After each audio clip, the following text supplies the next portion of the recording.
So that is very interesting that you say it's just two emotions, yes, fear and love. A Course in Miracles is also been called a course in retraining our mind. In the beginning of January 1st, when I did the introduction to the workbook, and it talks about an untrained mind. And basically that's what our minds are right now. Okay, our minds aren't trained. Science has told us that we get over 60,000 thoughts a day that go through. Okay, 60,000 thoughts. So if my mind is that busy, I don't have time to be quiet. And the only way I can find peace is if I can quiet my mind. And all of these thoughts that I've been having, so many of them are sourced out of fear. Because like you said, psychology and, we give fear tons of different names. But if we look at it, the base part of everything, anger, shame, guilt, depression, the list goes on. We can boil all of those down to being afraid of something, abandonment. That's a fear of being left. So, but we call fear by many, many, many, many names. But we can start to peel that onion and see, oh, but that's fear. Oh, that's fear also. And truthfully, when there aren't so many possibilities out there and we tell them it's all fear, it's easier to get through it because there's only one thing I have to change. I have to change my fear thoughts. That's where it comes into training my mind or retraining my mind. And all of these thoughts that I've been having, these 60,000 thoughts that are most of them fear-based thoughts, the exercises in the lessons are going to help us to release them and release them and release them.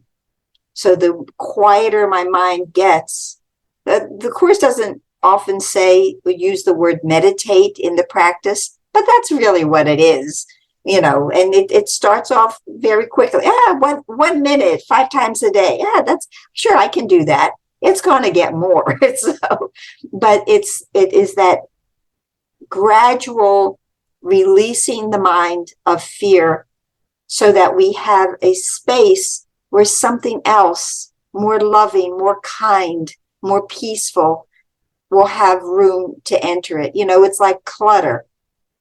If I have a lot of clutter on my desk, and don't look at it, but if I have, or in the kitchen drawer, if there's a lot of stuff in there and then I bring home something else, I have no place to put it. I have to get rid of the old stuff to make room for the new stuff.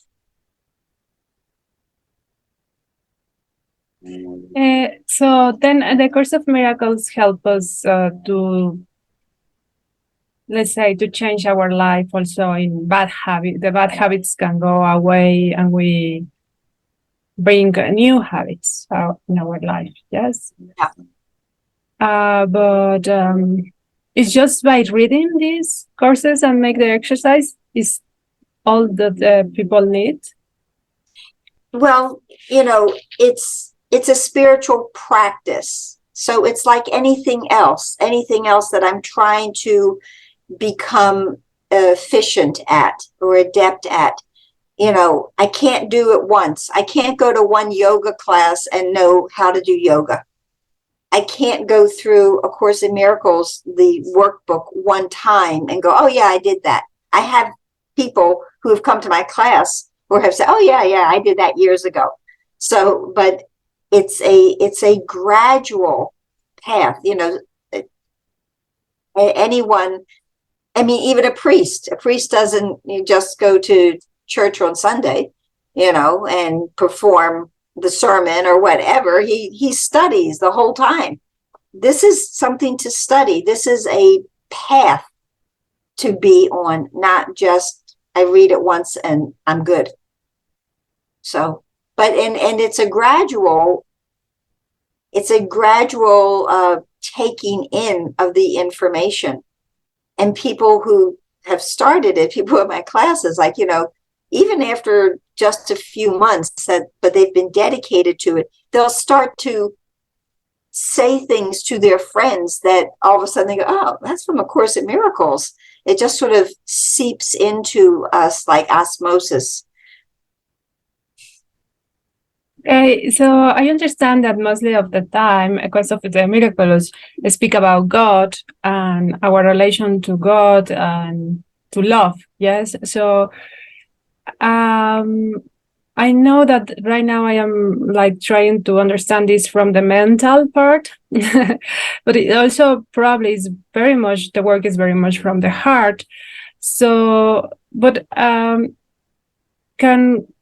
you explain us what is God for the book and for you, and love also? What is this love? Well, they are one and the same.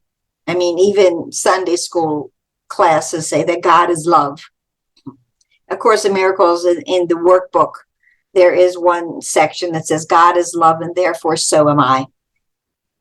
God is the source of everything. God is the creator of everything. In Buddhism, it would be Buddha. It would be the Buddha mind. In Native American, it would be Great Spirit. It is that all-encompassing force, life force, that comes in us and works through us. You're right about the heart and the mind.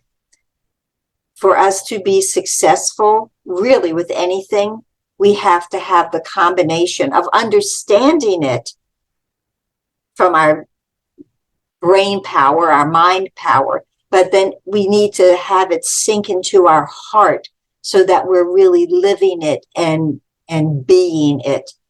I can understand intellectually what it is to be kind to someone, but if I'm not actually being kind to someone else, then that's a huge disconnect. They show love, and we, like a society, show love like this possession, not possessive. Like, it's like, if I love you, you will have to be with me all your life, and because that is love. Yes. And you cannot be with anyone else because you are mine. Yes. This is a kind of love that we can observe. Yes. And what society call love. Yes. So the love that we see in these movies, and go to see and read about in the romantic books and stuff like that, that is love, but it's very conditional. Like, I will love you forever. Just don't gain any weight. Okay? I will love you forever. Don't change anything about you. I will love you forever. Don't take that job. I don't like that job. That job makes me look bad because you're being more successful than I am.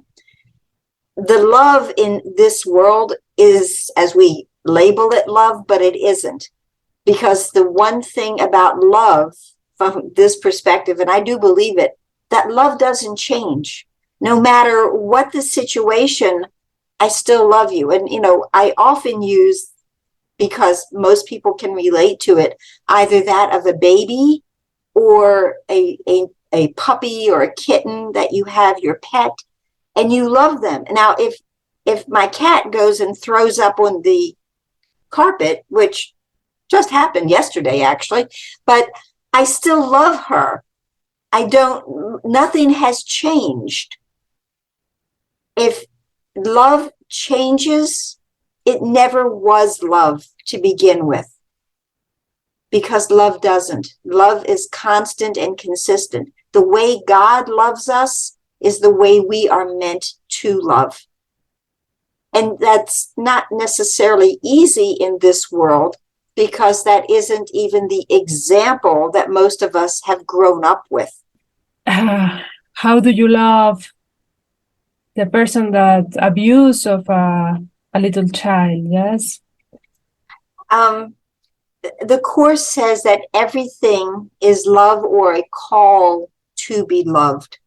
That when we feel victimized, we feel small, we feel unloved, we act out to get attention. The difference between the personality that is doing that and the real person who is the real being, the real soul that is within us, the real spirit that is within us, are two different things. Who we are in reality, with, as I'll say, a capital R, is, and I say it often, it's the sinless, guiltless, perfect child of God. That's who we are. But many, we see them on the news, okay, or even maybe in our families, we see people who are less than that. We see people who are cruel, who are mean. You know, in this world, they do need to have consequences for their actions. What I need to see is underneath all of these veils, all of this stuff that they have put on top of them, because they feel afraid, they feel unloved, that within each and every one of them, there is a spark of light. And that is who we want to connect with and see that spark of light. Marianne Williamson has said, that we have to forgive them. It doesn't mean we have to have lunch with them.